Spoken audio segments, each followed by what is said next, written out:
Hi guys, welcome to my YouTube channel. আজি আকৌ নতুনকৈ ব্লগ এটা আৰম্ভ কৰিছোঁ। আজি এফালে যাব ওলাইছোঁ। ক'ত যাওঁ কি কৰোঁ আপোনালোকক সকলোবোৰ দেখুৱাই থাকিম আৰু আশা কৰোঁ আপোনালোক সকলোৰে ভালেই, মোৰো বৰ্তমান ভাল। আৰু আমি সকলোবোৰ ওলাইছোঁ এতিয়া ৰাতিপুৱা 5:30 বাজিছে। ইমান ৰাতিপুৱানো ক'ত যাওঁ আপোনালোকক জনাই থাকিম। এতিয়া আমি হাবুঙলৈ গৈ আছোঁ। বৌহঁত চব ৰেডি হৈছে লাহে লাহে, দুখনকৈ গাড়ী লৈ গৈ আছে যিহেতু মানুহ অলপ বেছি। আৰু আমি তাতে ভাত পানী চব খাই শৰাই দি মেলি তাতে ভাত পানী বনোৱাৰ ব্যৱস্থা আছে। আমি চব লৈ লৈছোঁ চৰু কেৰাহী খৰি কিবাকিবি, তাতে আমি বনাই খাম আৰু বৌহঁতো ওলাইছে আৰু মানুহ আহিব আছে বাকী। আমি ৰাতিপুৱা 6টা বজাত ওলাইছোঁ হাবুং যাম বুলি, তাতে এখন খুৱাই দিম বুলি ভাবিছোঁ। বহুত দিনৰ পৰা বিহুৰ পৰাই আমি আশা কৰি আছিলোঁ যাম বুলি। সময় দাদাহঁতৰ সময় হ'লে আমাৰ সময় নহয়, তেনেকুৱা অসুবিধাত আজি যিহেতু ফাইনেলি আমি ওলাইছোঁ হাবুং মন্দিৰলৈ বুলি।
Hazilo jamita humoroni, lora dite okasumi koni, monere ubutisa, lora dire gitika.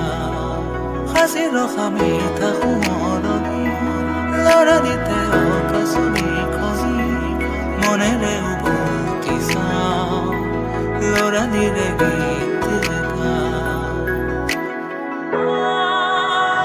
ৰাস্তা আজি ভুল হৈ থাকিলে ন, হাবুঙলৈ যাব কি হ'ল কৈ দিয়ক। ৰাস্তা কি হ'ল, বেলেগ পাহৰি বেলেগ ৰাস্তাত গুচি গ'লো, আকৌ আহি আছো মানুহক সুধি আকৌ আমি আকৌ আহি আছো ৰাস্তাত আহিছো। পামগৈ আৰু চাগে আজি দিনটো তাতো মানুহ কিমান হ'ব ঠিক নাই, আজি দেওবাৰ বহুত মানুহ হ'ব চাগে ন। তাকে মানুহ শুনিছোঁ কোৱা, আজি খাবলৈ পাম নাপাম তাও সন্দেহ বুলি নহয়, খাবলৈ পাম নাপাম তাও সন্দেহ। চুলি অৱস্থা নাই।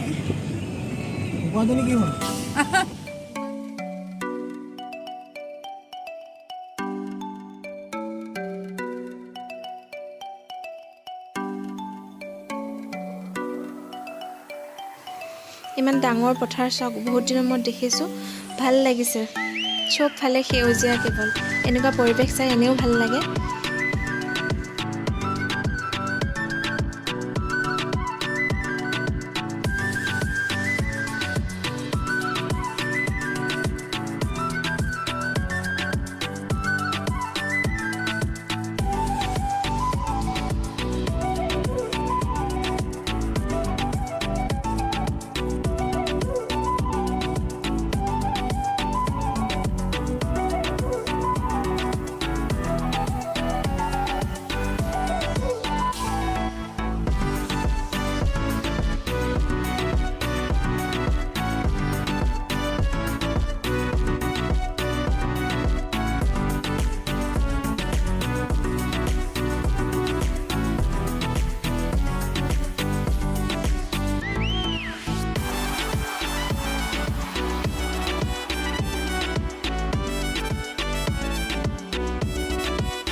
গ'লোহি, কেনেকুৱা অনুভৱ? একদম ভাল লাগিছে, নামিলে বিষাই গৈছে। ৰাতিপুৱা পৰা আহি আছো, লগুনে বুকে মাথা বিষাই গৈছে। আমি হাবুং পালোহি, এতিয়া চাকি লৈছোঁ। দেখুৱাম আপোনালোকক অকণমান। চাকি ধূপ তেল লৈ ল'লোঁ। শৰাই আমি ঘৰতে সজাই আনিছিলোঁ, মাহ প্ৰসাদ আৰু ফল মূলৰ। এতিয়া যাওঁ সেৱা কৰিবলৈ। ইয়াতে যিহেতু ভাত বনাই খাব পৰা ব্যৱস্থা আছে, গতিকে সকলো ধৰণৰ বস্তুৱে পোৱা যায়, কিন্তু মই সম্পূৰ্ণৰূপে দেখুৱাব নোৱাৰিলোঁ। ধেমাজি জিলাত অৱস্থিত এই হাবুংখনেই হৈছে আহোম ৰাজ্যৰ দ্বিতীয় ৰাজধানী আৰু ইয়াত সম্পূৰ্ণ আহোম নীতি নিয়মেৰে পূজা অৰ্চনা কৰা হয়। যদিও ইয়াৰ এটা উল্লেখনীয় দিশ হ'ল ইয়াত সকলো ধৰ্মৰ লোকে আহিব পাৰে আৰু পূজা কৰিব পাৰে। এতিয়া সেৱা কৰিবলৈ যাওঁ।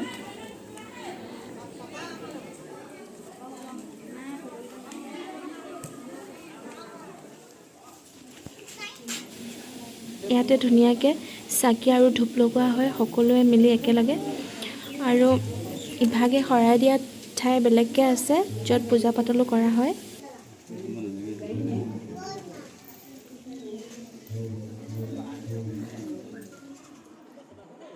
ইয়াতে আমি শৰাই দিলোঁ, ইয়াতে শৰাই দিয়া হয়। আৰু দেখিছেনে মুৰ্গী লৈ আছে আৰু দাণ্টি এডাল দিছে।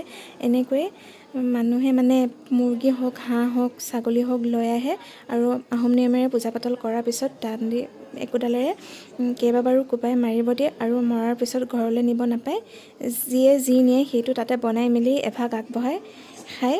আৰু এনেদৰে মানে ইয়াত আহি পূজা কৰিলে মানে মনৰ আশা পূৰ হয় বুলি কোৱা হয়। এই ঠাইবোৰ দেখিছেনে, ইয়াত মানুহে ভাত বনাই খায়, মানে ভাল লাগে ইয়াত বনাই খালে।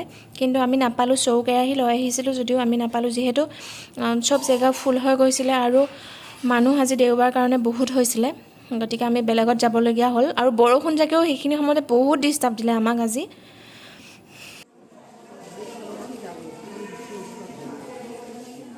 আমি হাবুঙৰ পৰা আহিলোঁ আৰু তাত আমি খানা বনাই খাম বুলি ভাবিছিলোঁ, মানে যোগাৰ কৰি নিছিলোঁ, কিন্তু ঠাই নাপালোঁ। আজি বহুত মানুহ, দেওবাৰ যে, গতিকে আমি ব্যৱস্থা বেলেগত কৰিবলগীয়া হ'ল। মানে লগৰীয়া এজনৰ ঘৰত আহিলোঁ। এই আমাৰ ৰাইজে বনাই আছে। এইয়া কি চিকেন বনিছে। জলকীয়া বেছি নিদিব দেই গৰমখনত। ইছ ৰাম, কিবা এটা কৈ দিয়া আকৌ নুমলে। পিঁয়াজ কাটি দিছে।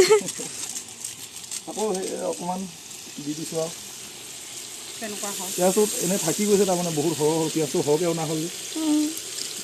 এনেই থকাতকৈ কেইটামান মিলাই দিছোঁ। আমি এনেকৈ দি দিলে খাবলৈ ভাল লাগে, কিবা এটা ইণ্টাৰেষ্টিং। ইফালে বাহিৰত চিকেন বনাই আছে বৌহঁতে, আৰু যিহেতু আমি অহা সময়ো হ'ল, গতিকে ভিতৰতো বনোৱা গৈছে, বাহিৰতো বনোৱা গৈছে। ভিতৰত গেছত দাইল, চব্জি, বেলেগ চব্জি, ভাতবোৰ বনোৱা হৈছে। বাহিৰত মাংস বনিছে, যিহেতু মাংস বাহিৰত বনালে, জুইত বনালেই ভাল লাগে, সেয়ে আৰু দেৰিও হৈ যাব আমাৰ। ঠাইখিনি ইমান ধুনীয়া, গোটেই পৰিৱেশটো ভাল লাগিছে।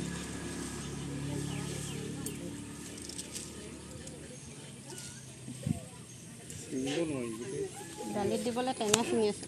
হাই হাই হাই, দালিত দিবলৈ টেঙা পাত ছিঙি আছোঁ।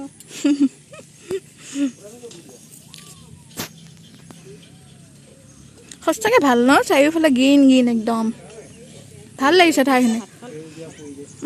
ভাল লাগিছে।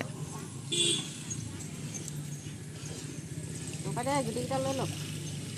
কি পাত এইবোৰ দাদা, ভালকৈ দেখুৱাই দিয়কচোন। এইবোৰ বাঘে চৰা বুলি কয়। কিহৰ লগত খায়? এইবিলাক মাছৰ লগত খাই ভাল লাগে। মই আজিহে দেখিছোঁ, খায়ো পোৱা নাই। টেঙা টেঙা কাটা আছে দেখোন, ভাল লাগে। কাঁইট আছে, বহুত কাঁইট আছে। গতিকে কোমলীয়া আগবিলাক ছিঙি পেলাই মাছৰ লগত শাক বনাবলৈ খাব ভাল লাগে ন? যাওঁতে আমি লোকেল মাছ লৈ যাম টেঙা দি খাবলৈ। হ'ব।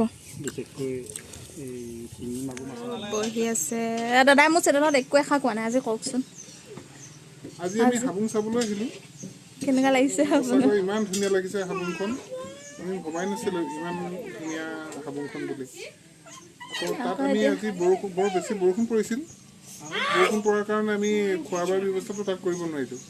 আৰু যিখিনি হওক, আমাৰ সতীৰ্থ আমাৰ ভাইটি এজনৰ শালপতীয়াৰ ঘৰত আমি খোৱা বোৱাৰ ব্যৱস্থা কৰিলোঁ। তেখেতে আমাক ইয়ালৈ মাতি লৈ আহিলে।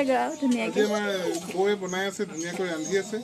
লোকেল মুৰ্গী, ইমান ধুনীয়াকৈ বনাইছে নহয় বিলাহীৰ লগত বিলাহী আলু তাৰপিছত লোকেল মুৰ্গী ইমান ধুনীয়াকৈ টপ কৰি বনাইছে নহয় খাবলৈ কিছু মজা লাগিব কিন্তু বঢ়িয়া আজিলৈ ভিডিঅ'টো ইমানেই আৰু যদি আপোনালোকে মোৰ ভিডিঅ'টো চাই ভাল পালে তেন্তে like comment share and subscribe কৰি কাষতে থকা বেল আইকনটো প্ৰেছ কৰি অল কৰি দিব যাতে আপোনালোকে মোৰ আহিবলগীয়া সকলো প্ৰকাৰৰ ন'টিফিকেশ্যন আগতীয়াকৈ পাই যায়